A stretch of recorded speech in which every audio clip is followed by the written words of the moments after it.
Qu'est-ce qu'un exécuteur testamentaire suppléant? Qu'est-ce qu'un coexécuteur? Et qu'est-ce que vous devez savoir à leur sujet? Quel sombre mystère se cache derrière eux? Aucun, en réalité. Commençons par un petit rappel. Qu'est-ce qu'un exécuteur testamentaire?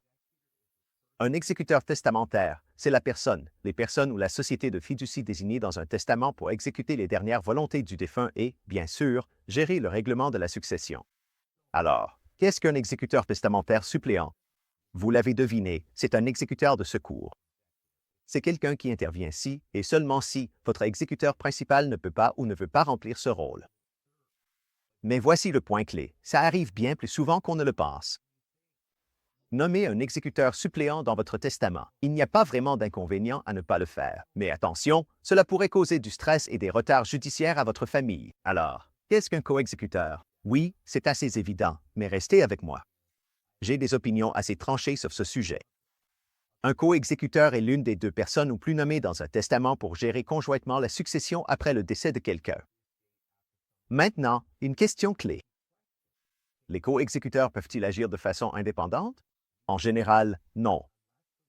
Sauf indication contraire dans le testament, la loi canadienne part du principe que les coexécuteurs doivent agir conjointement. Cela signifie qu'ils doivent se mettre d'accord sur toutes les décisions importantes et qu'ils doivent souvent tous deux signer tous les documents juridiques et financiers.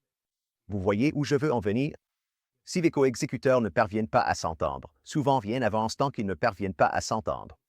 Oh, oui, mais Dave, penses-tu vraiment que deux frères et sœurs pourraient être en désaccord pendant un moment de grande émotion? Bonjour. Retard, litige, recours judiciaire. Soyez prudents ici. Je ne peux pas vous dire combien de fois j'ai vu cela dérailler. Même si un blocage total ne se produit pas, il arrive souvent que l'un des coexécuteurs avance beaucoup plus lentement que l'autre. La frustration et le ressentiment s'installent. Les coexécuteurs semblent être une bonne idée en théorie et paraissent souvent être le bon choix d'un point de vue familial, mais pour être honnête, je préfère nommer un exécuteur principal. Si vous tenez absolument à en nommer deux ou plus, assurez-vous qu'ils ont une relation solide et qu'ils partagent généralement les mêmes valeurs. C'est délicat. Pensez aussi à demander à votre avocat d'inclure dans votre testament une clause du type « En cas de désaccord, telle personne aura le dernier mot ».